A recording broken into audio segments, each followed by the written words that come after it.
So yeah, then let's continue. How is it going with the experiments? Yeah, it was good today. By using what material? It was potassium nitrate, potassium carbonate, glycerol. Right, and you have recorded it with the good camera? Yes, okay. So then they should start after the midterm break with maybe continue with some more experiments, but they should also start after the midterm break with the calculations. You could also a scale on it, yeah? That is correct. So, and the calculations has to be done in such a thing. I mean, we will then watch after the midterm break the movies, what you got, how many movies do we have right now? Quite a few. Maybe about 7. Yeah, that's good. So, and then you will, and have you also done now a simulation whereby putting some sand inside and such things? So that's the next one. Okay, then you are doing this next. So, and then I mean, when you have the movies, yeah, you can then open the movies, and these movies consist then of a lot of single picked images. So, and then we can just project, or you can project the images on the wall, and then you have the scale, and then you can you are using just Excel for this. Then you have the scale. You can measure the height, and you can measure how far they flew away. I mean, the radius, yeah? So, and then you can just put in X in the best fit lines through there. You are getting then just a x quadrat, something like this, yeah? It is a parable which you should get. So, and then you can calculate, and you can vary then, or you can check it by using the different material having a different density to each other, and then you can also calculate the viscosity. Yeah. So, and if you have sand grains inside, then you have sand grains with a higher density and sand grains with a lower density. I mean, we have quartz, and we did also the vinegar experiment, or also the red bands. So, and then you can use just the Stokes law, for example, or some other functions that is just a very simple math and physics. So, and then you should figure out how the density is correlated, for example, with the height, how the density is correlated with the radius, how different sand grains with a different density vary in these parameters, in the height and the radius. So, and then you did this other very nice experiment. You know what was this with the blacks, with the oil? Yes. So there you can then describe. I mean, with this movie I saw the Saturn showed it to me. You can describe very well how such a crater is formed. Yeah. So, and then you are just comparing your result with the observation in nature. Yeah, that's all. So, and that is then actually what you get as a continuous assessment for the practical. So, and then every group, I mean, you are split it in groups. Every group can then deliver one report. Yeah, it must not be done from everyone. Yeah. Okay, then just let's continue with the magmatic differentiation.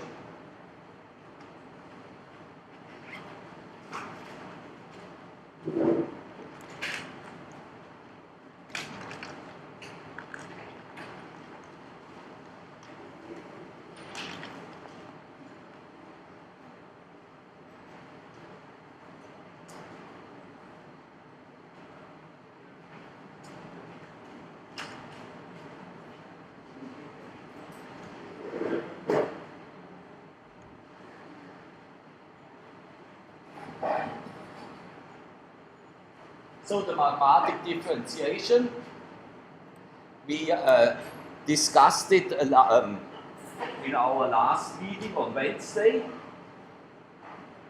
We had first the liquid unmixing.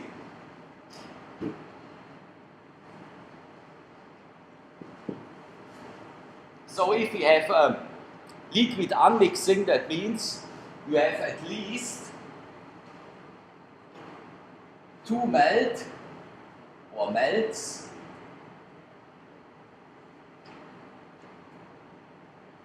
which are not mixable.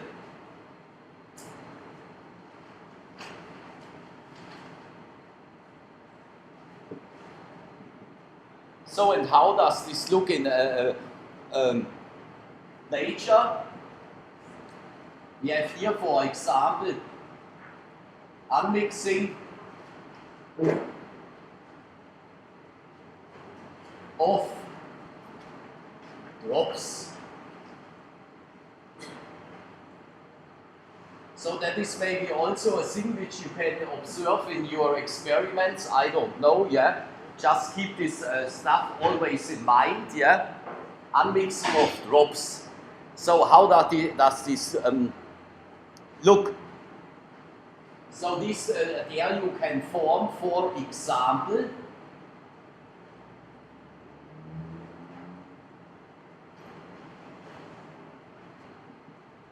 sulfide centers.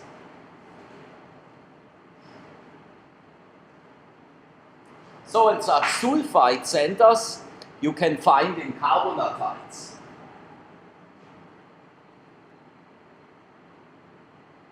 Can be found in carbonatites.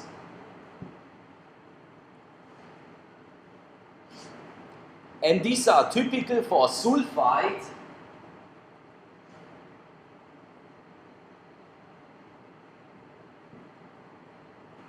or deposits.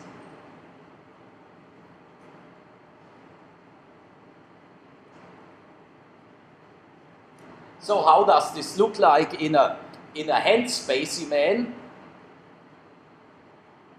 For example, like this.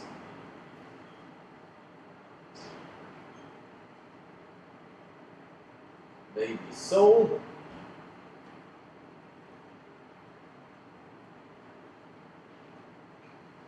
So that is just a part from a hand specimen. So, and if you have these sulfide centers or this unmixing of drops, then you are just forming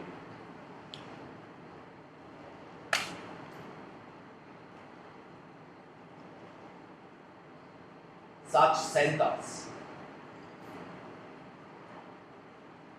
So these are these so-called drops.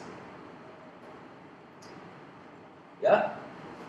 So, and how did it look before? I mean, before you had just 2 melt. I mean, the hosting rock was created from a melt, and you have a sulfide-rich melt, and the sulfide-rich melt, and the other melt, it does not matter now, maybe it was a mafic melt, yeah, cannot mix up with each other, yeah. So, and then you are getting just 2 different minerals, yeah?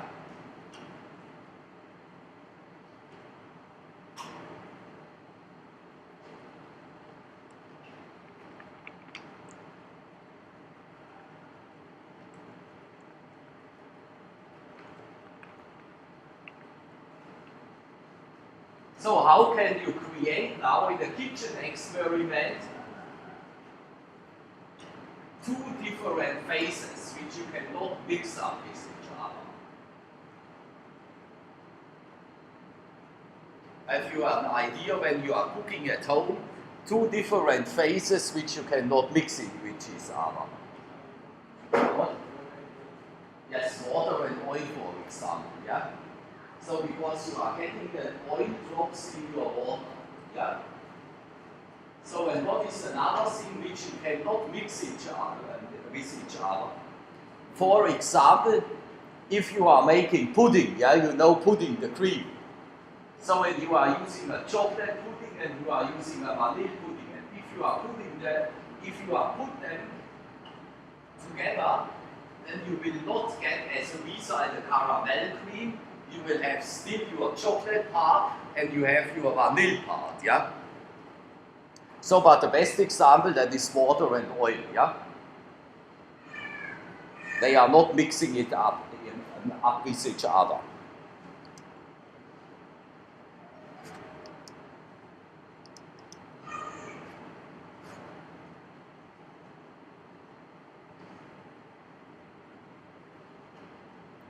So then we had number 2.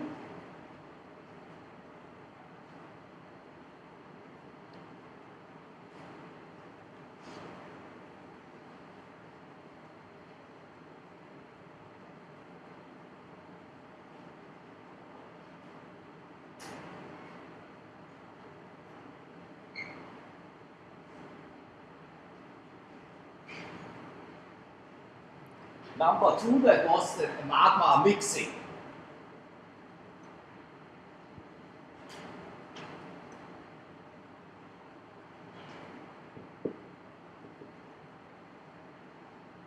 So what is now magma mixing? We did it also last time. That is hybridismus.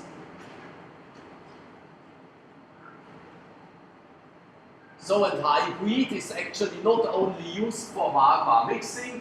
You know all these hybrid cars on the road, yeah, you had the 2 different engines. There you had a petrol engine or a diesel engine together with the electro engine. So and that is just a hybrid, yeah. So if we are talking about a hybrid nature in mineralogy, then we are talking about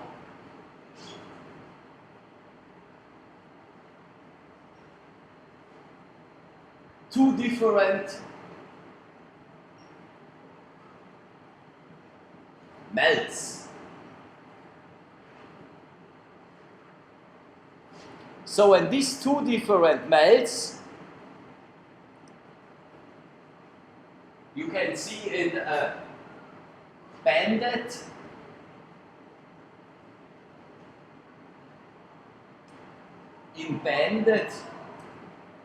volcanic rocks.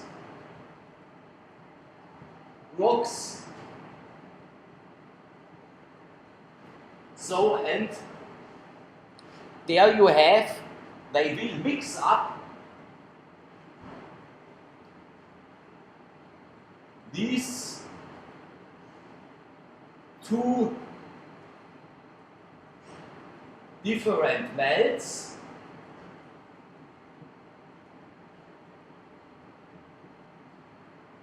will mix up with each other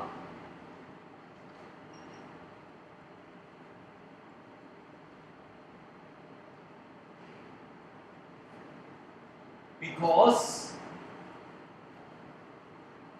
of convection.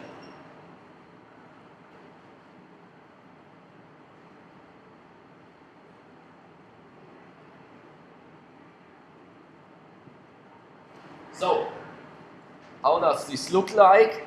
I don't know if we have one, but maybe we have one.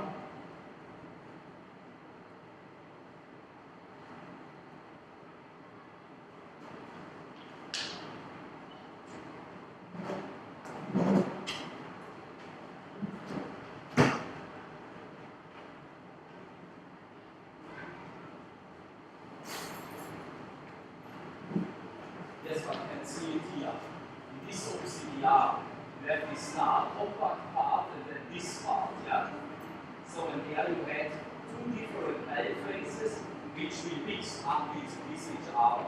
So but here that one was cooled down, so and then you are getting just the last snapshot. But if you are continuing with the convection, you can just give it around. If you are continuing with convection, then they will mix up totally. So because if you have a magma chamber, looks like this anymore. So when you are starting here, I mean the magma is rising up, and then you will have convection. That goes from here to here, and it goes from here to here.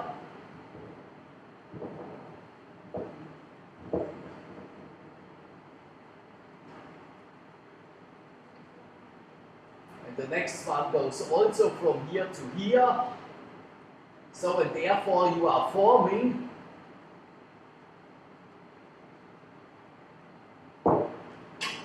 or you are mixing your stuff up inside the magma chamber till it becomes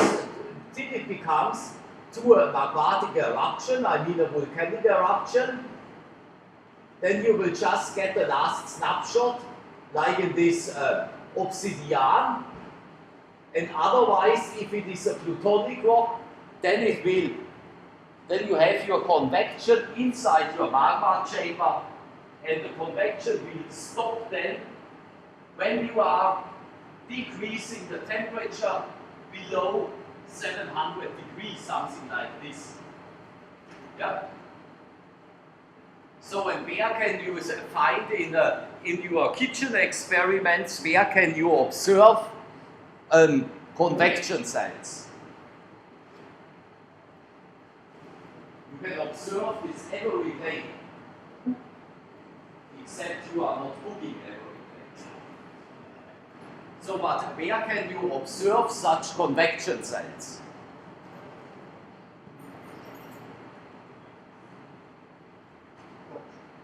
Yes, in the pot. So, because if you have your cooking pot with hot water, here that is now your pot, yeah? So then you are filling it up with water, and then you are forming also this kind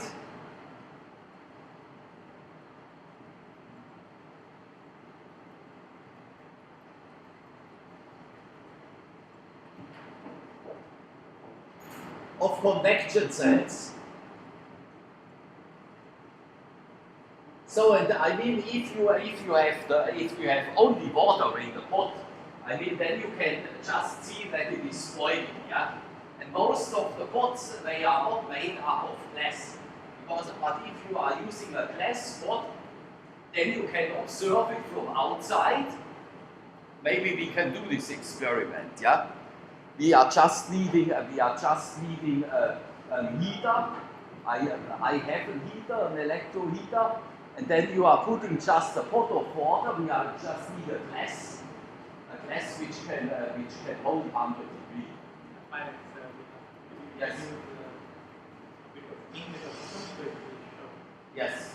We can use ink at the bottom, and then you can show how the stuff is moving around.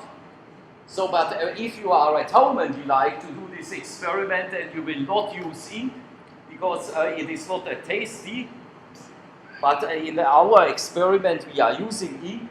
But if you are doing it at home, then you are using the best thing is spaghetti noodles because they are long and there you can see how they are moving in your pot.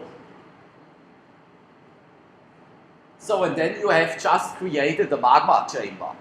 And that is something very important. Use always the observation in nature or in your kitchen, yeah? Because the physics behind is always the same. It is just a thing of scale. I mean, you cannot break physical laws, yeah? So, but there you can observe a lot of things in daily life, and that makes it then easier to understand the things what I'm talking in class. Because it's always the same. I mean, I'm always talking the same. You are always listening to the same.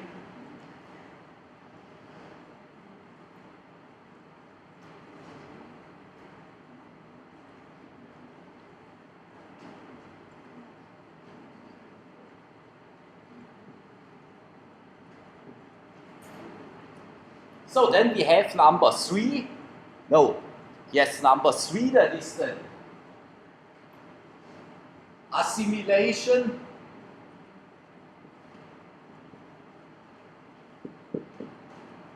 and contamination.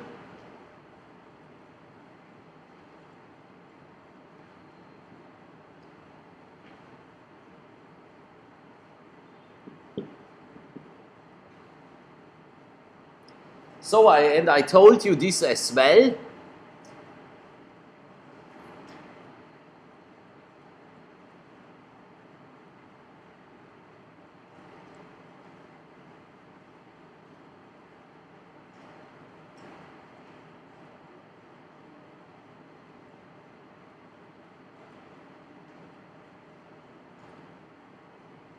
Assimilation, you have just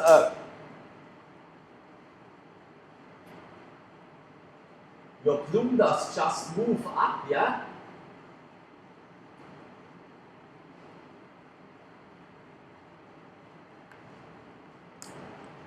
Through the continental crust, for example, or through another oceanic crust. This is just the country rocks, yeah?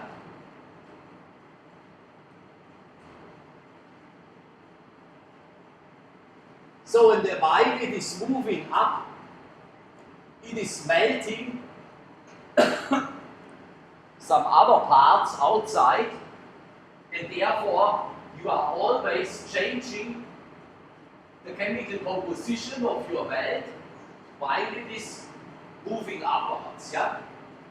So and if you are going now to ES301, there we did just started with the diamonds. Yeah. Here we just started with the diamonds, and I told you that the diamonds, they are coming to the Earth's surface with the kimberlite. So the kimberlite is also a melt, but the kimberlite is using just an old volcanic pipe, yeah, an old volcanic pipe, or it is running through cracks. So that is through crack propagation, as I told you on Monday.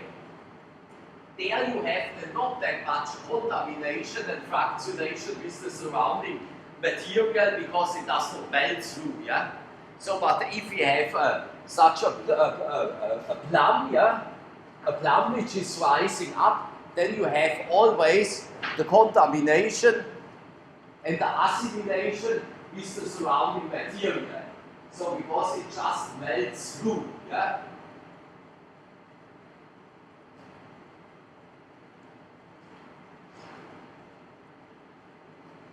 So if you are like to model now how a melt runs through something, how are you doing this?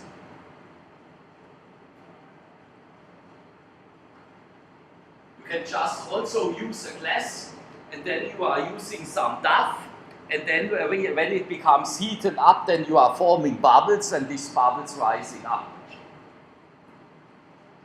So, but I don't know, have you ever seen when somebody is welding? You know, welding with a welding machine. So, and there you get also a heat point. For example, when they are welding the exhausting system on your car. So, and then they are putting two metals together, yeah, or they are putting one metal or one sheet of tin on another sheet of tin. Your car is very rusty, yeah, then one have to close all the holes. So and that one is doing by using a tin, and this tin becomes then welded on the old or on the original tin. So and there you get a heating point. There you are getting a heating point, and while the motor mechanic is welding and welding, you know, you have here just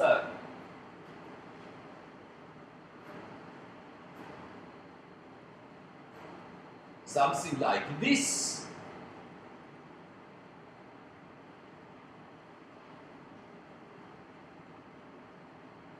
So that is now just, here's the door handle, yeah?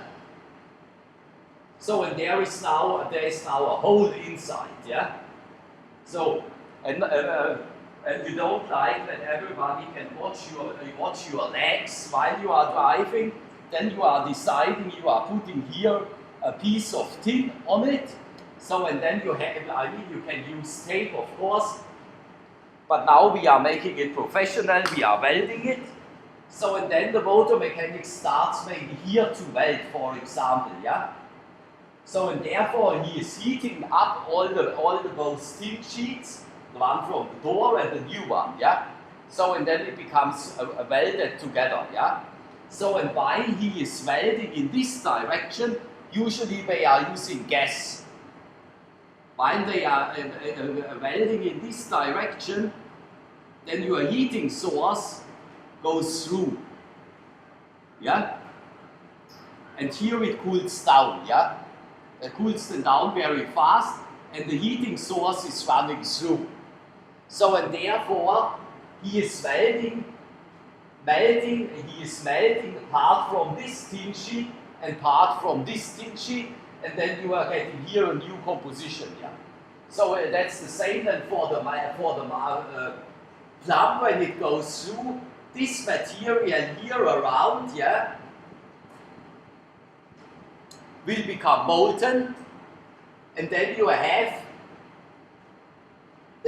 changing the chemical composition of your plum frequently, yeah, because there's always a new material which comes inside, and that new material becomes then always molten.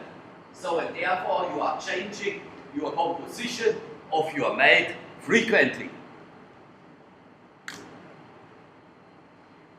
So that is assimilation and contamination.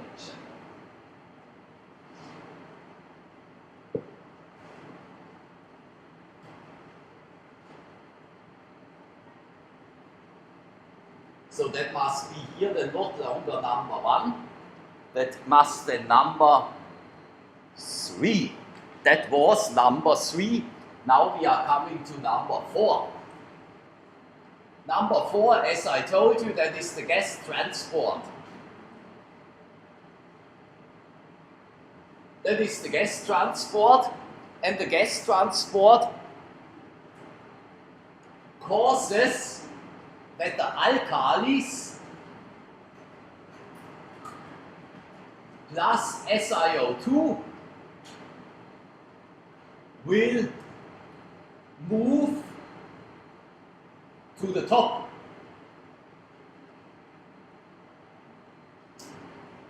Of the rising plume.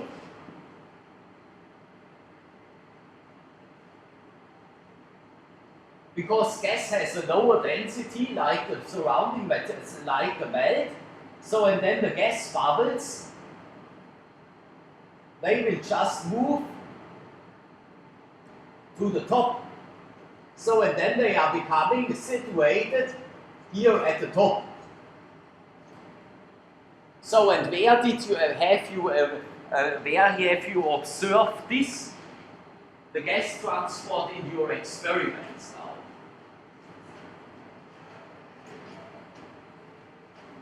You saw the gas transport actually very, very easy.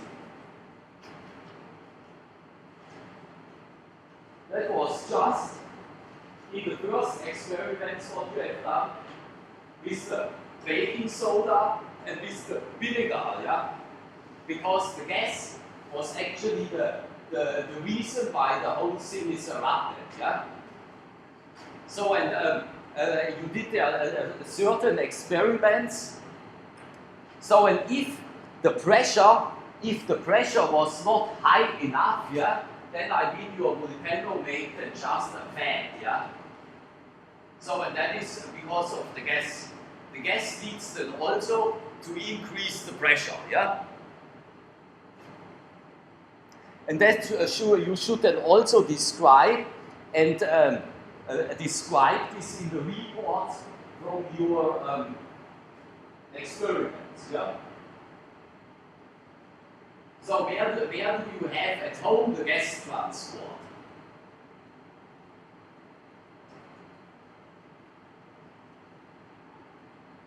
If you like to model the gas transport at home, without vinegar and without baking soda, how are you doing this?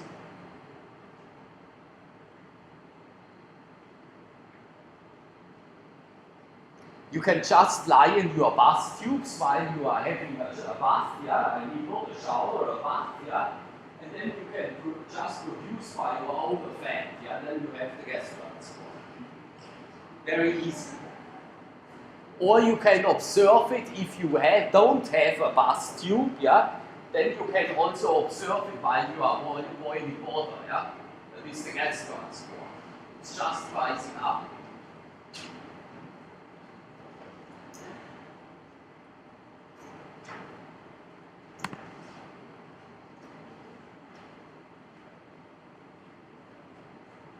So then we have number 5.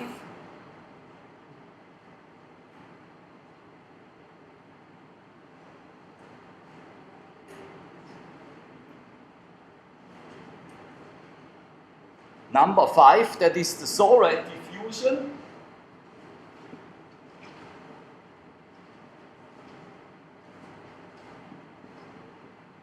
The solid diffusion. So I told you also on Wednesday about the solid diffusion, but one cannot talk often enough about the solid diffusion. That is just the movement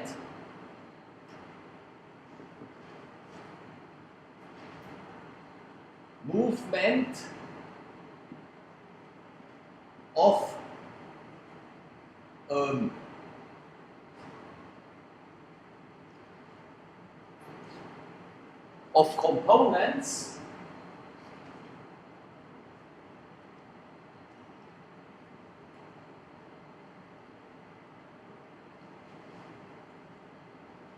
because or due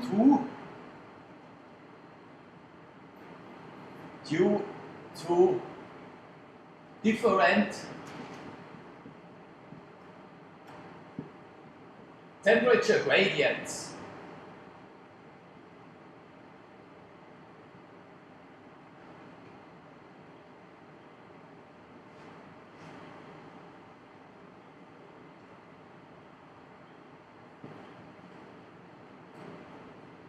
So when we are looking now at the magma chamber, and that is then caused by diffusion, yeah? When we have here such a magma chamber, I mean inside the melt, inside the plume, there you do not have that much diffusion because there you have melt. So where do you have a strong temperature gradient and where you will have then diffusion?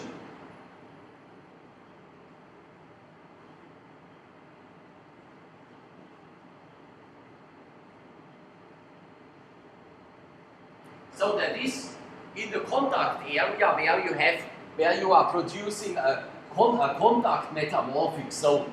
That is maybe here, yeah? So this zone here will not become molten, yeah? Because there it is too cold, yeah? But it has still maybe, let us say 700 to 750, 800 degrees Celsius.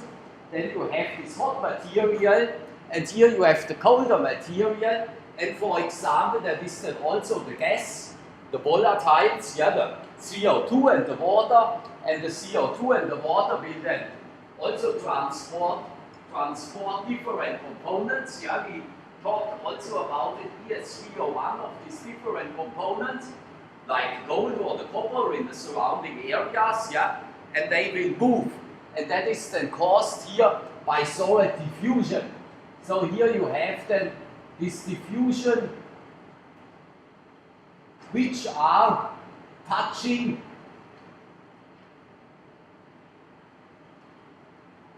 the surrounding rocks, the country rocks. So a certain element becomes easier, certain elements will diffuse easier. These are the alkalis, yeah. For example, the potassium and the potassium group elements, because these elements are not that heavy, yeah, and they have only one electron at the outermost rim, so the charge is very low, and the elements are by itself not heavy. That means they are very light.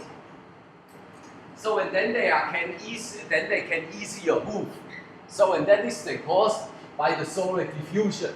So in the surrounding rock units. Or you can also mobilize if the fluid goes out, yeah, if the fluid goes out from your plume, you can then also mobilize in the surrounding areas different components and they will then move. So when I showed you in ES301 this example from the Colorado Plateau, yeah, there you have the movement by diffusion, the water is going through grain boundaries, cracks and blah blah blah. Then you will dissolve certain elements and these elements will then become concentrated somewhere else. So where do you have, where you can make such a diffusion in your kitchen experiments at home?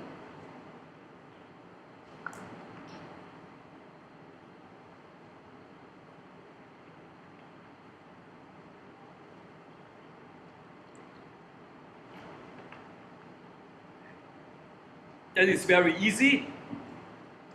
You are just using a pan and then you are putting some butter inside or oil, it depends on you what you want. So and then you are just putting a piece of meat inside. So and then you can observe that certain components moving out of the meat, yeah, the fat, and other components moving inside. But the best thing is if you are just putting in your hot butter or in your hot oil a piece of meat, and then you can see the movement of different components, and that is a movement which is caused by diffusion. Yeah? That is not a crystallization process, and that is not a rise up of gas. You have just the movement of different components, and that is, you have the temperature gradient, that is the hot fat, and at the beginning the cold meat. So, and then you can see while the meat is more and more become heated up, then you can see that the fat is moving out. And that is now the good observation, when the meat is finally at the same temperature as the surrounding butter or fat, then the movement will become more and more lower and then it will stop. Is it so? I think so.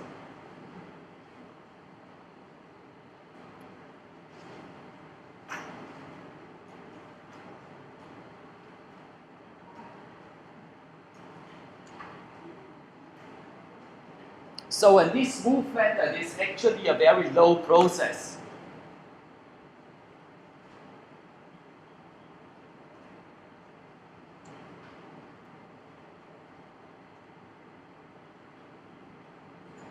So, and that is if you are talking about mafic melts,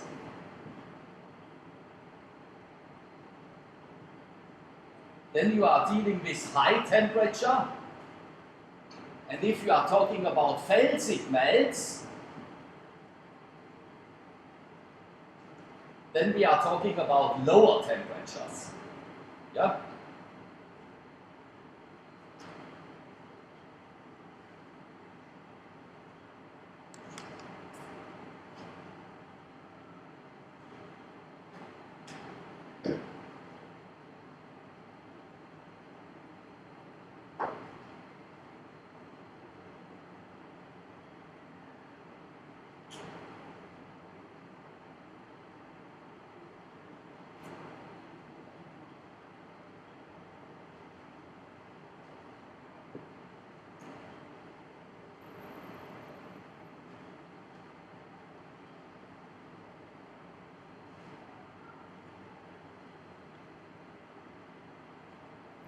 So now next point, the fractionation and crystallization.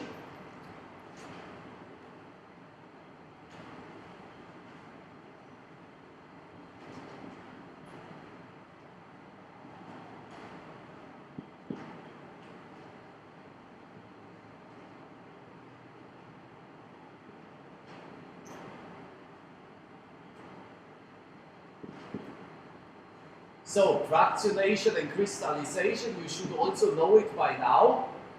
You have a magma 1, magma or melt, yeah, it's always the same. So, and that is your parental magma, yeah? That is your parental magma. So, and then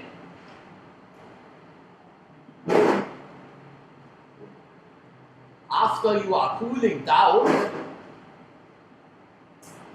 that means if we are going back to our magma chamber,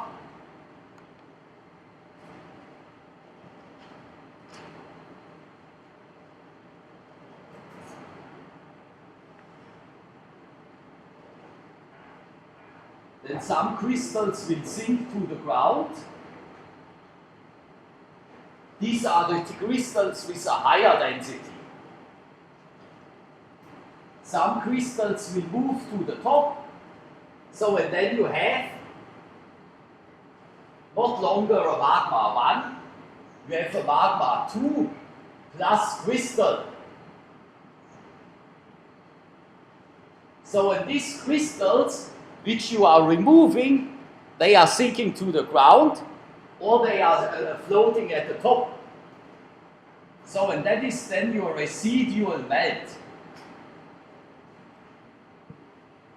Residual melt. So, in this residual melt,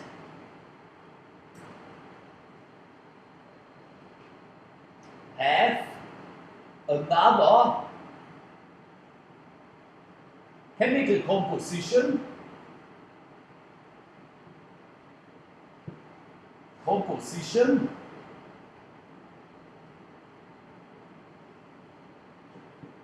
as melt or magma 1.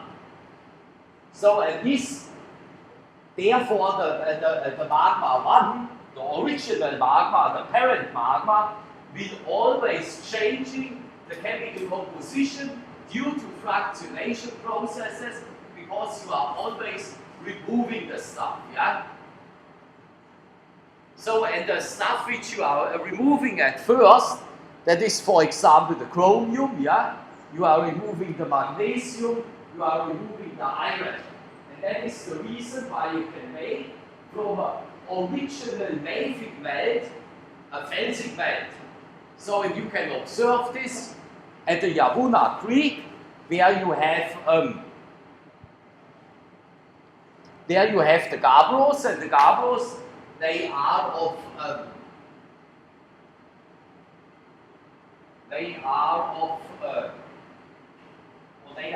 actually oceanic crust, yeah.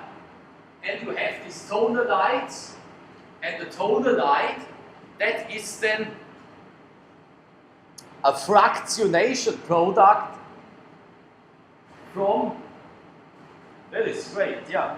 Here you have a chromite, and you can see this stuff is very heavy, yeah.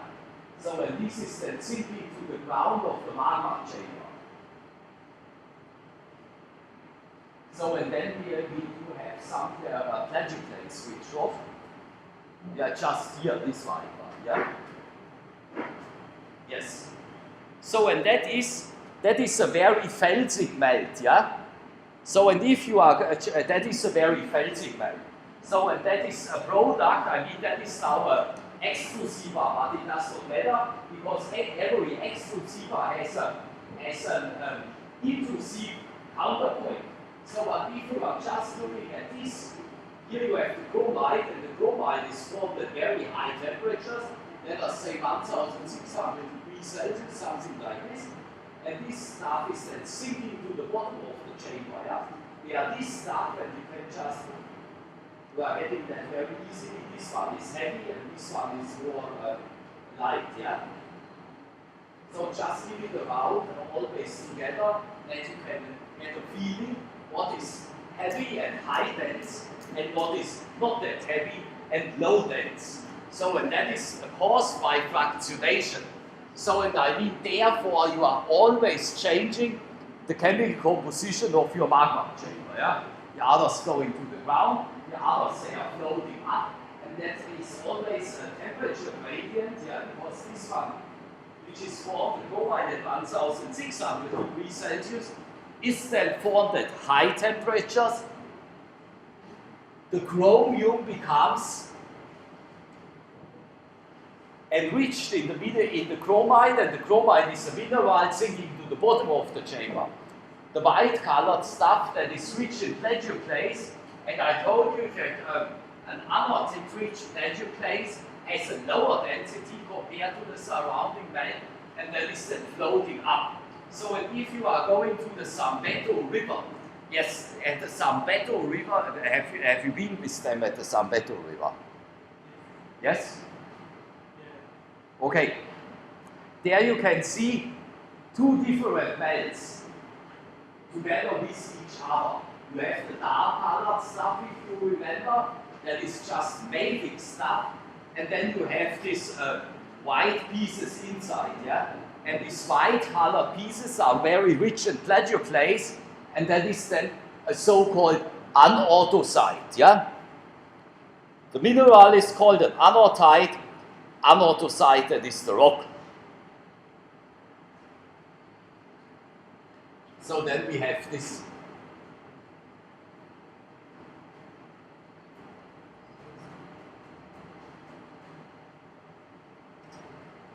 So now we are doing next filter pressing.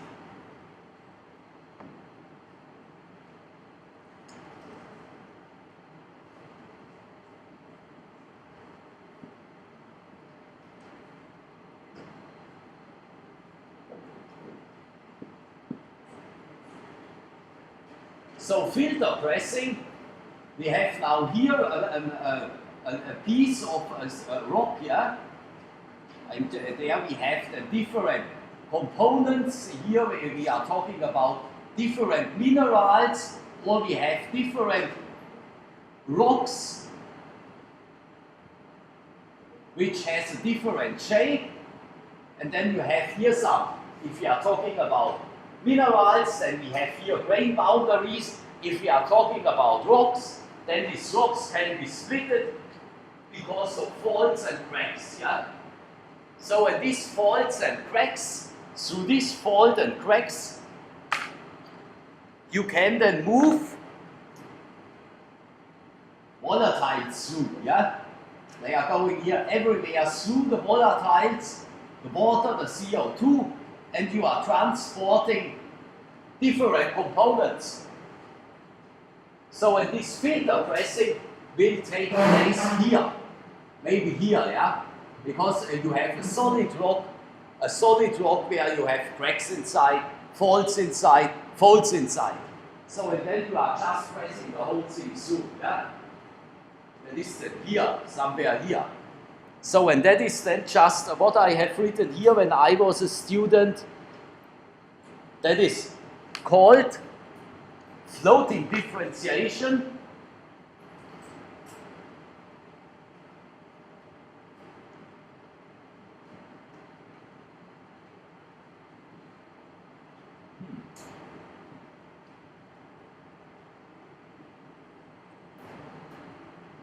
So floating differentiation. So if we have, for example, a hornito,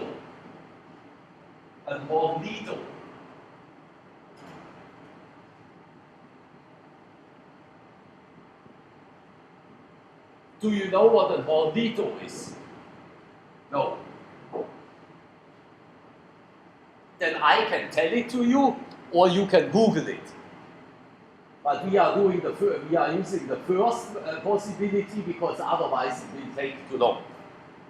So if you have a volcanic eruption, so if you are checking your experiments, yeah, most of the experiments which you have done at the beginning there you could not produce an eruption, yeah? So the whole vinegar with the baking soda was just flowing down the hill, yeah? So if you are looking now at your experiments, here we have our volcano. So I mean, you can have then on the other hand a totally eruption. This is then the eruption that is caused because you have a lot of gas and you have a lot of pressure. So and then the stuff will erupt. You have now observed this a lot of times in your experiments. Yeah. So but then you can also have lava flows. So the lava flows will not erupt. They will maybe just make it like this and flowing up down the hill. Yeah. Or you have here a channel or a channel on the side, and then it will just flow out here, yeah? So, and that is then a lava flow that is then a more compact material, like here the obsidian, yeah? I mean the obsidian is very compact, yeah? So that is not a gas switch melt, yeah? So, and then your gas switch melt cools down while it flows down the hill, then it will cool down. So and then it will cool down at the surface. Yeah? At the surface it will cool down at first. So and then you are forming a skin. Yeah? So you are forming a skin. I mean, if we have now the lava flow like this, so and here you have the surface, the air, yeah, will cool down by air. Then you are forming here a very thin skin. So, but inside the channel, the lava is still flowing, yeah? It flows in this direction. And here you are forming a very thin skin, yeah? And that is actually very, very dangerous.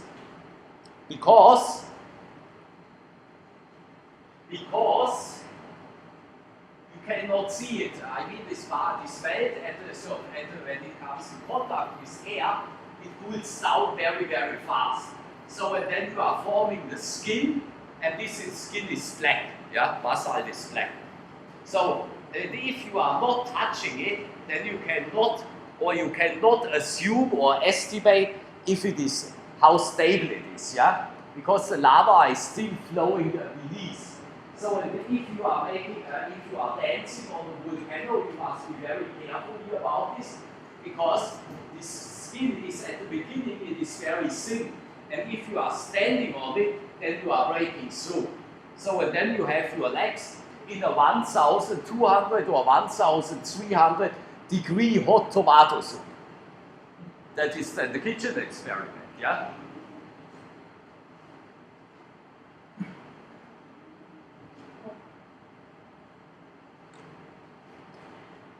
So that is the floating differentiation.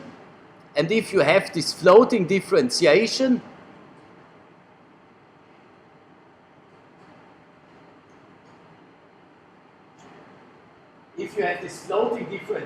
then you have here always also the exchange of certain components with the newly formed skin.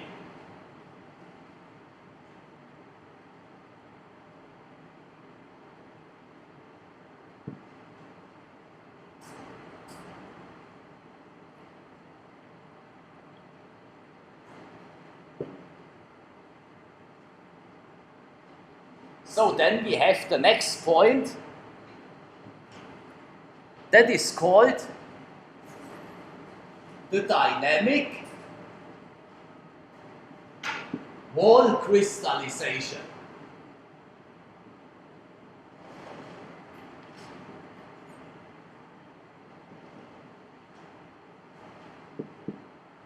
So the dynamic wall crystallization. We are going back to our plume here.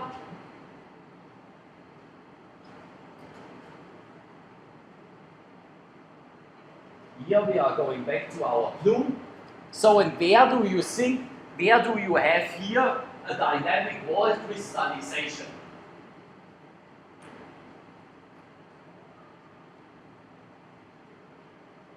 So if we are using now the word dynamic, that means we have a process where something is moving, yeah?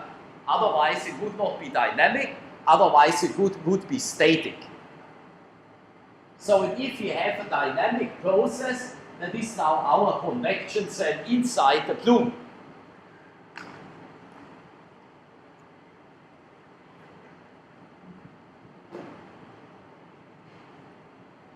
So here we have a convection cell, and here we have a convection cell. They are both going both like this. So and then we have here the wall, yeah? That is the wall. So and you have here a temperature gradient. Here it's hot and here it's more cold. So and then you will have the wall crystallization here at the boundary, yeah? Because there your melt will cool down, and then you are forming there first minerals, yeah? That is just called the dynamic wall crystallization. We will talk again about this when we are talking about the convection cells in the Earth's mantle, yeah? I mean in the Earth's mantle you have huge convection cells, yeah? And the process is always the same. Does not matter if you are looking for the convection cells in a plume, if you are looking for convection cells in the Earth's mantle, or if you are looking for convection cells in your cooking pot. Ah, yes. I forgot because before we talked about the filter pressing, yeah? So where can you observe every day in your kitchen the filter pressing? Maybe not every day, I don't know if you are drinking coffee, yeah? But if you are using a coffee machine, then you are putting a filter inside, yeah? And inside the filter you have the coffee, so and then the filter pressing, I mean therefore we are calling the filter in the coffee machine a filter. The fluid will come, the fluid is in this case the water, so and this water will then diffuse through the filter in the coffee machine and will transport certain components, and this component is then called the dissolved coffee, and that is then the filter pressing, yeah, that is the whole thing.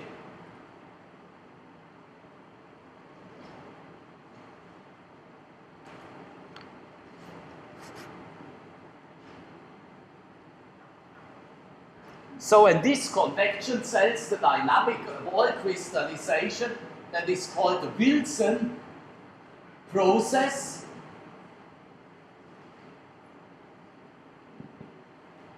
And that is a double diffuse convection.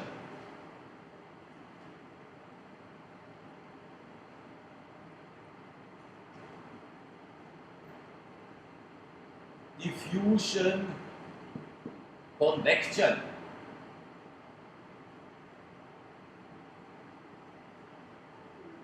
So and here we have one convection cell, that is this one, and the other one is this one. And 1 plus 1 is 2, and therefore Mr. Wilson called it the double diffusion convection.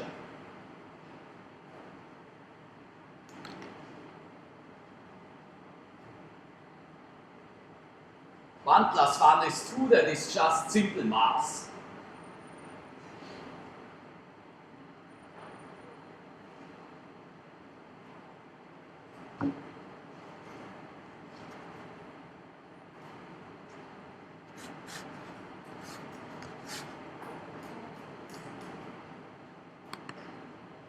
So then we have the next point.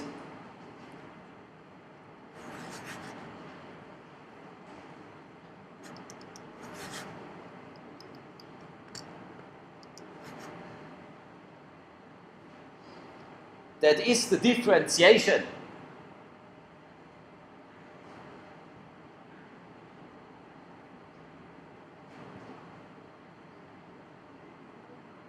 So, and I gave you last time the differentiation. I mean that is thing of gravitation, or not a thing, it is caused by gravitation.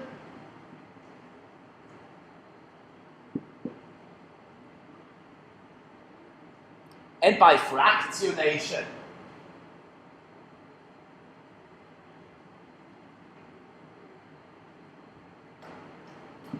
So, and that is then can be described the velocity, and that is then V. V stands for the velocity is 2 divided by 9, that is just a constant, multiplied by the gravity, that is 9.81 meters per second, multiplied by the radius of your crystal, multiplied by following term, and here we are making a quadrat. Yeah, that is r quadrat. Because r quadrat gives you then the area of the surface, and the 2 divided by 9, that is just to describe a spheric shape, and that is then just a constant 2 divided by 9. G, that is the sinking speed, the gravitation, not the sinking speed. Then we have a ds, that is the density of the melt here, minus d crystal, that is the density of the crystal you are forming, and you had just this chromite in your hand, and that is very heavy, so and the chromite is then sinking just to the ground. Boom. So, and then you are dividing the whole thing here by nu. And nu, that is the viscosity. So here again, r, that is the radius of the crystal, x is the crystal, yeah? Then ds,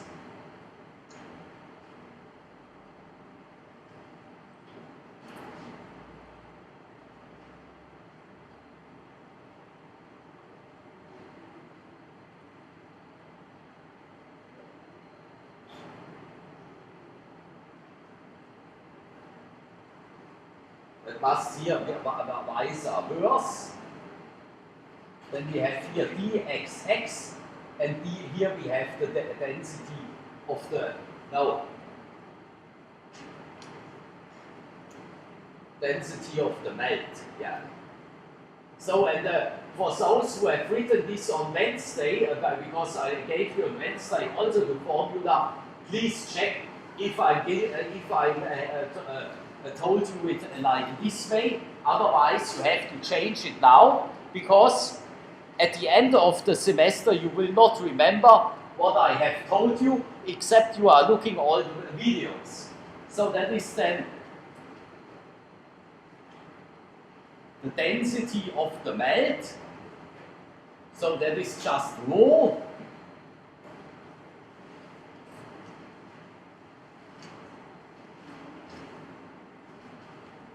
That is rho, and that is the density of the melt.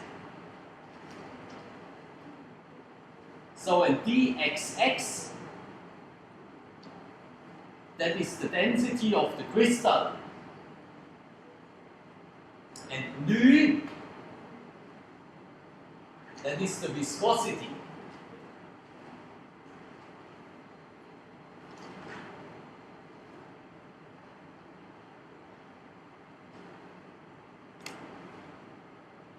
And if we are putting everything now in a diagram,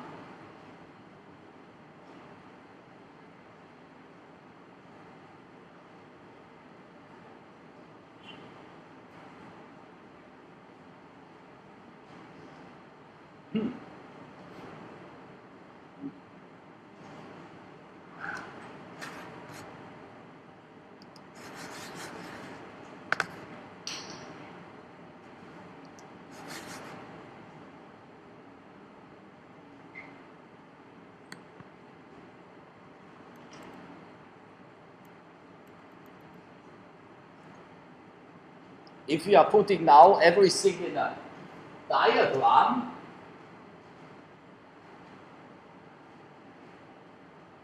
so then we have here the density. Here we have maybe 2.5. That is, for example, for a granite. And here, for example, we have 3. That is, for example, for a basalt. So, and here on this axis, we have a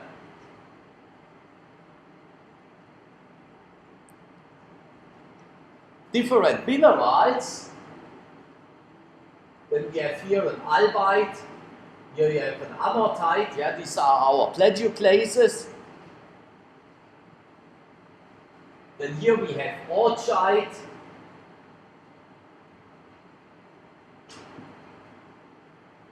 And here we have an olivine. And here we have the identity.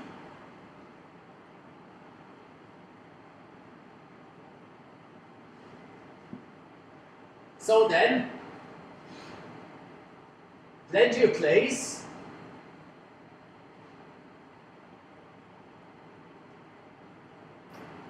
will float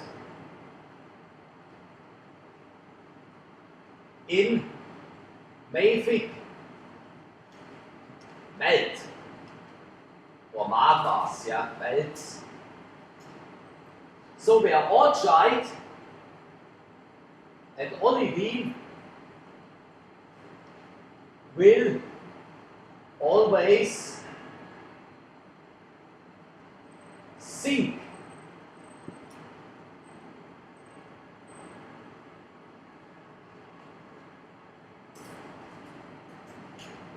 So, and if your viscosity is slow,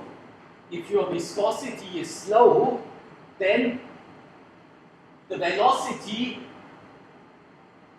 of the minerals which are sinking will be higher. Yeah, of course.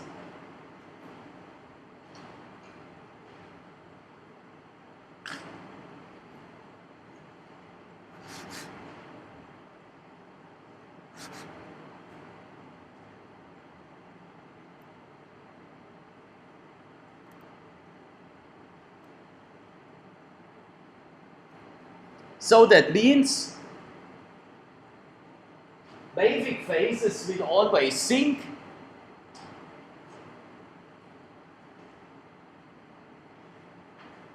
and more felsic phases will float up in a mafic melt. If we are talking about a felsic melt, then there the felsic minerals will also sink.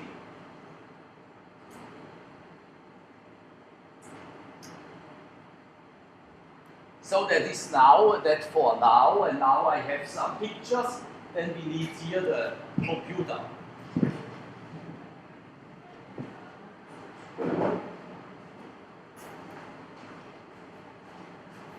And I need a stick if you have.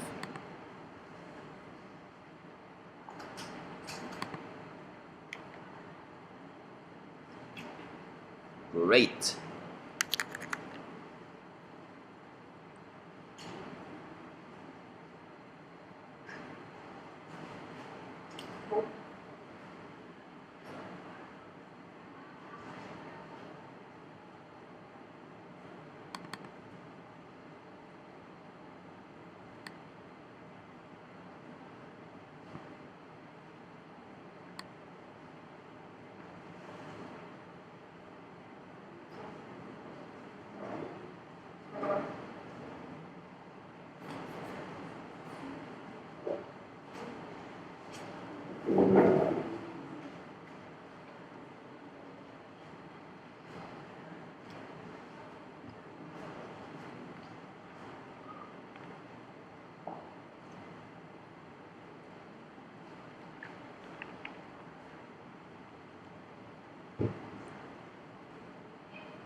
So that is a folder which I called volcanoes.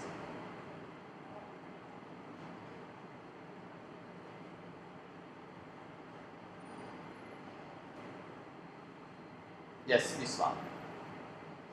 So in there I have some pictures inside which I made when I visited some volcanoes. So and that is this picture I made during the night, and that was at Stromboli. Stromboli is a volcano which is situated on an island, and the island is also called Stromboli. And the volcano, the Stromboli, is erupting every 20 minutes. So and then you are just going there during the night on the neighbor crater. So because here you cannot stand, yeah, if you're just going back, here you cannot stand because that is quite too hot, yeah. So but you can do it on the neighbor crater, and then you are using a study for your camera, and then you will adjust you're opening the blend on your or the aperture on your camera for 20 seconds or 30 seconds, and then you can make these nice pictures.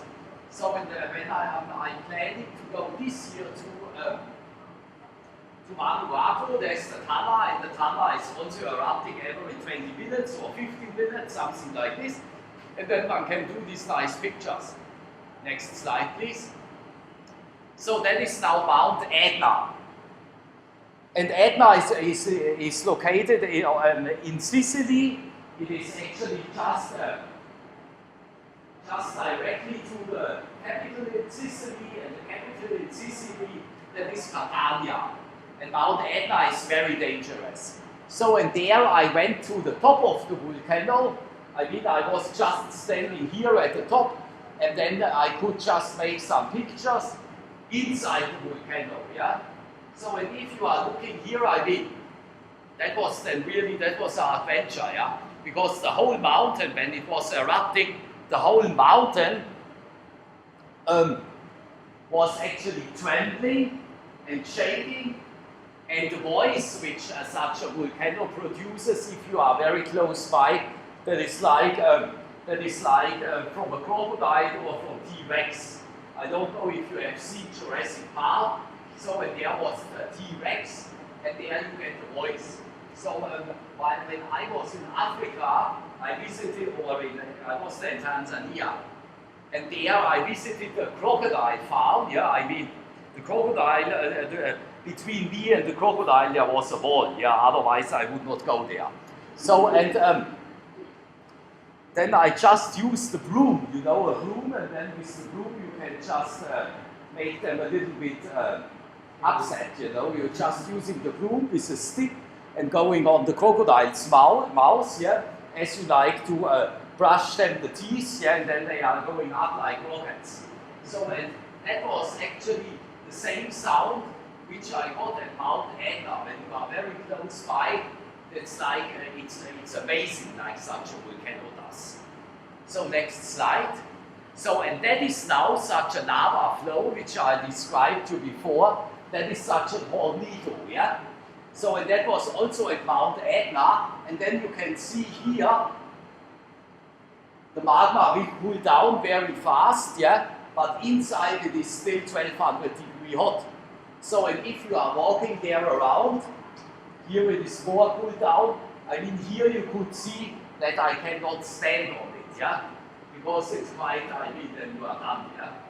So, but if it cools then more down, yeah, then you cannot see if it is, if you have still the hot melt inside or not, yeah. And that is actually a very dangerous thing. I mean, these lava flows, they are not that fast. So they are maybe a few meters per hour or so, yeah. They are not that fast, and you can actually easily escape, yeah. Whereas if you have ash flows, the ash flow is about 1200 degree hot. They are running just with a speed of 300 meters per second, or even faster. I just told you 1200 kilometers per hour, yeah, that is then about 400 meters per second. There you have no chance to escape. So, but here you can escape, but you must be carefully that you are not cracking in. That is the dangerous thing because you cannot see it. So next slide, please. Here you have also these lava flows, yeah. I mean, I was there actually very close by. That was maybe 2 or 3 meters away, yeah.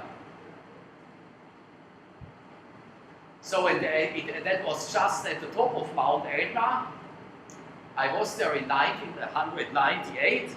So it was a student excursion from my university when I studied mineralogy, and we went there to Mount Etna, and we went then all to the top, yeah. And then the wind was changing the direction of the wind, and then one of my colleagues, he got then such a bomb on his head, yeah. He was a little bit disturbed afterwards. But anyway, he survived, yeah. He did not get killed. So next one. So here again, yeah, you have here the cooled down basalt. Here you have also a tower of basalt, and here you have still the lava flow in between. Next. So that was also on the top. I mean, that is the top of Mount Etna, and here I made just the picture inside, and it looks actually exactly the same like you did in your experiment. Yeah, you are forming inside the caldera. You are forming the next caldera. Yeah, and I saw the movies from your experiment. There you have also formed at first the volcano, and inside you had a small caldera. Yeah, it's just brilliant. So that is again Mount Stromboli. That was just during the day, and you can see there are all these single pieces are falling around, yeah? So and that you could observe in your experiment with the vinegar, yeah? So then you should just put these slides here on the board, making everywhere on the board a point where you can observe such a spot, and then you can see if you have a correlation, or, I mean, the error will be huge, of course, yeah. But that does not matter. You should just learn how to describe things in an experiment which happen every day in nature. So, and now next slide. That is also Mount Stromboli during the day. So that is now somebody, yeah. So, and that is somebody in Pompeii. So, in Pompeii was a town. It was destroyed 79 years after Jesus' birth. So, and then there was the eruption from the Vesuve. And the Vesuve is in Italy, on the main country, not on Sicily. It is in Vesuve, and the next town close to the Vesuve, that is Neapel. You have heard about Neapel, that is in Italy, they are calling it Napoli. So, and Pompeii was destroyed 79 after Jesus, and that was because of the eruption of the Vesuve, and the Vesuve produced an ash flow. So an ash flow are very fast. They are just going down the hill like hell. So and you can see, Pompeii was then digged out. Pompeii was totally covered then by ash, yeah? Meters and meters and tons of ash. So and then Pompeii was digged out by archaeologists in 50 years ago, something like this, yeah? So and I mean the ash is not a very stable thing, yeah? The ash, I mean you can go with a stick and then you can drill through the ash, yeah? So and then they went around with the stick, yeah, making here a hole, here a hole, here a hole. So and then they discovered that there were some air bubbles, yeah? Some empty spaces. So and then they put gypsum they put gypsum through the holes to figure out what is the positive body of these air bubbles or of these empty rooms. So and then they filled this out with gypsum, and then they digged the ash away, and then they found all the people, yeah? So and the people were all in such a position. So and that is a sleeping position, yeah? So that means the Vesuve was erupting during the night, yeah? I mean all of them were sleeping. I mean if only one or two are sleeping, then they have maybe the after lunch sleep, but all of them were sleeping. And if such an ash flow is coming, it makes just boom and then you are gone, yeah? So, but the people were then sleeping while they were, I mean, they felt nothing, yeah? So, but only the dogs were in a strange position, yeah? So, because dogs and other animals, they can feel it before, yeah? Because they have this sense. They have this sense, I mean, dogs you can also use for predicted earthquakes, yeah? Because they are getting a few days before grazing. So that means if you have a dog at home, and your dog is, I mean, dogs are always sleeping at the same places. That is one of the dog's rule. So, and if you are coming home and the dog is not longer sleeping, while he is normally sleeping during the night, if he is just walking around and you don't know what to do, or he is just escaping, then something is wrong. So, and then you have some nature catastrophes. And animals are actually very good to predict it, and a lot of universities, or not a lot of universities, but some of the universities, they start to study the behavior of animals. Yeah? For example, fishes can feel a tsunami hours before, yeah, because they are not longer swimming in swarms; they are just cruising stupid around, yeah. So, or for example, birds. Birds are always sleeping. I mean, for a bird, it is very easy to escape because a bird can fly, yeah.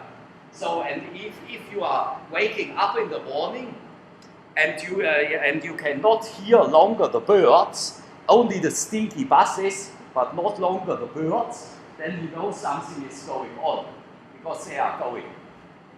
So, in that a lot of universities they are starting or they are studying the behavior of animals. So, or for example, there was a very heavy earthquake that was in Greece, yeah, in Greece.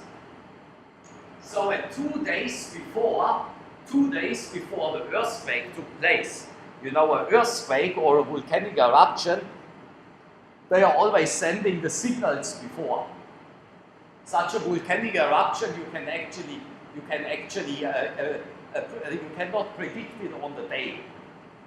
But if a volcanic eruption is going on, then the volcano is sending the first signals up to 5 years before. Yeah, you know they are changing the gas concentration.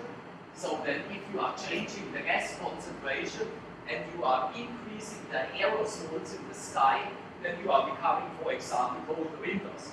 And a lot of such things have been done in the past. We will do this also in one class when we are talking about ice cores, which they use, ice cores in Greenland, which they use to recalculate all the volcanic eruptions on this planet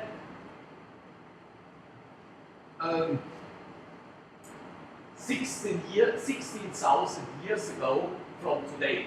So, and there is a pattern.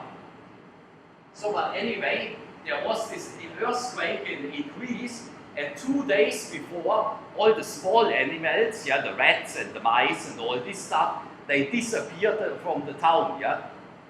So only the humans are stupid enough to stay there, yeah. And then of course, then they are shocked, yeah, when it starts to shake, yeah. So then the next slide. So that is again Mount Etna at the top, yeah. Here you can see the walls from the caldera, and here inside you are forming then a volcano in the volcano, yeah. So and then if you are now going, if you are making now a ride through the galaxy in future, then if you are waiting 1,000 years, yeah, I mean it's not possible. But if we could wait 1,000 years, then I mean here the part would become eroded, yeah, and the part inside will grow and grow and grow more up. Except the volcano stopped his activity, then the whole shit or the whole stuff just becomes eroded. So next slide, please, and then you have just like here in Fiji, everywhere this volcanic necks, yeah. So that is again Mount Etna from the top. I was standing here and made the picture to there. So that is again Stromboli during the night. You know, at first during the day I was just walking on Stromboli as far as I could. So and during the night I went to the neighbor crater to make these pictures while it was erupting during the night. Next slide. That is again, that is on, where is this? That is also Stromboli, and here you can see the yellow stuff. Here you can see the yellow stuff, and the yellow stuff that is sulfur. And that is then actually very stinky, yeah? Next slide. So here that is also on volcano, and here volcano is also in Italy. So and here that is everywhere you have these fields of sulfur. So in the gas is coming out here everywhere, yeah? Next slide. So that is a beautiful picture. That is Stromboli during the night, yeah? That is also Stromboli during the night. And I mean, we planned actually last year to go with all the students to the Tama volcano in Vanuatu, but it is too expensive, yeah? So because at Tama you can also make, I don't know if somebody here is from Vanuatu. You? Anyway, at Tama volcano they have their, they have close to the volcano, they have a treehouse hotel, yeah? So that means you can, you can rent a tree house. I mean, it's just a wooden house on the tree, therefore it's called a tree house. Then you can sit inside the tree house with your camera, and then you can watch all these scenarios during the whole night. So next slide. So here I did a kitchen experiment. So can you recognize or can you see what type of experiment I have done here? Yes, one can see it from here. I just put a tomato, that is this one, that was my tomato, my mother gave it to me before I went there, and then I have put the tomato there on the hot magma, yeah? and it was remaining for a couple of minutes, yeah? I mean, it was become heated up by 1,200 degrees Celsius, or maybe there it was not 1,200, maybe it was only, yeah, it is still very red, it must be still 1,000 degrees. But I lost then actually the tomato, yeah, because I did not make the risk to get it out again, yeah.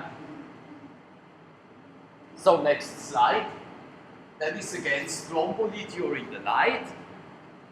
That is also Etna from above, when I make just this picture. And there, that is the first slide which I showed you today. That is this Hornito. So and now we are done for today.